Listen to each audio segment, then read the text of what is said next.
Hey YouTube.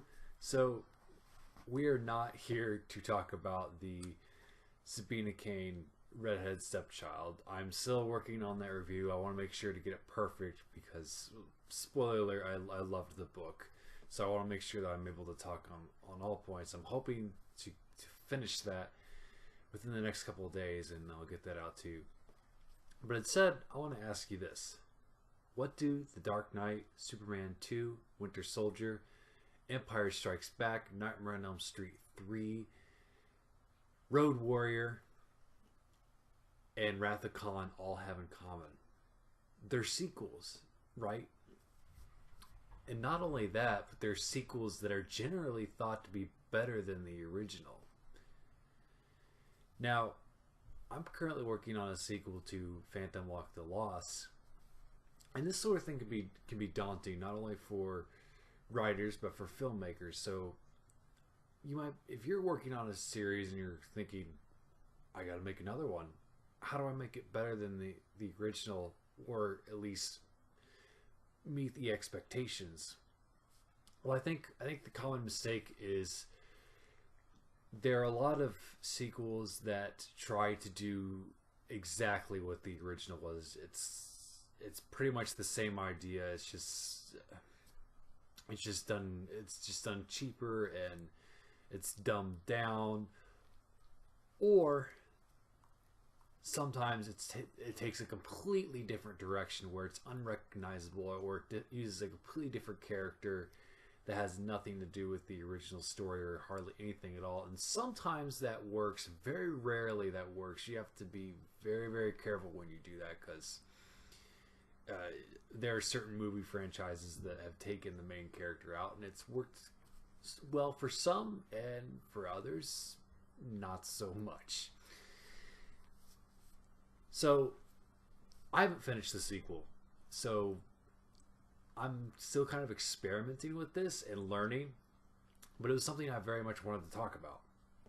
For me, what really has helped write Phantom Lock, Phantom Fall has been keeping in mind what made the original good, in my mind, or at least, but bringing in not only a new villain, but amping up the stakes for the main characters, and bringing more thrilling stuff, and more frights, and just more edge of your seat stuff that people liked in the original, but amping it up a little bit.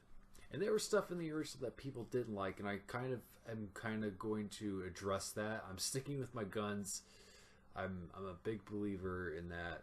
Even if some people don't like stuff, there's a reason that it's in the book, and hopefully the payoff will be worth it. I also think it's important to not betray the direction you want to go in.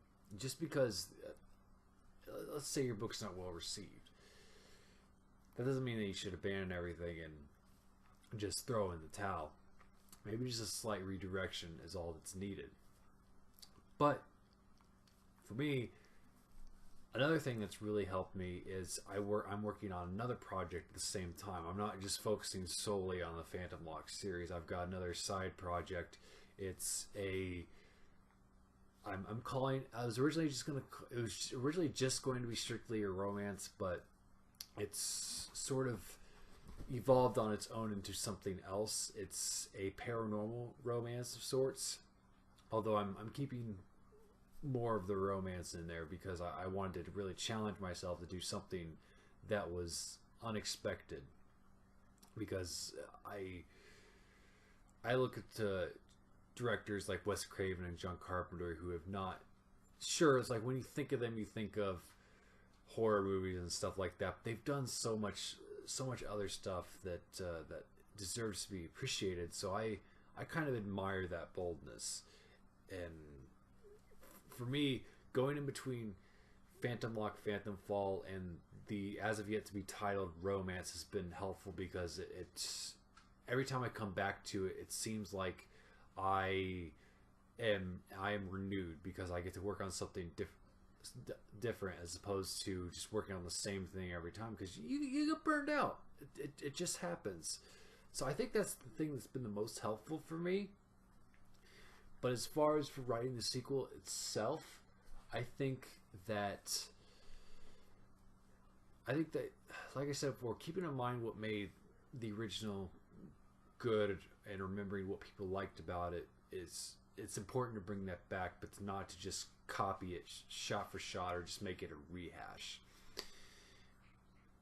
So I think those are some things to keep in mind when you're writing a sequel or working on a project related to anything like that. It's important to listen to your readers, but at the same time, it's also important to listen to your own creative mind. There's a balance in there that you should try to follow, and not everybody does. I mean, there are authors and filmmakers that just do whatever they want, and they're very successful at it. And then there are others where they'll be like, well, I don't care what the audience thinks, I'm gonna do this, and then it completely bombs. So really, it just comes down to personal taste, and I think luck has a place in it too. So are you working on a sequel? Are you working on a series at all? Comment below, tweet me, let me know. Please subscribe to my channel. Check out some of my other videos. My books, Revolving Doors and Phantom Lock the Lost, are available on Amazon on paperback and ebook. Thank you.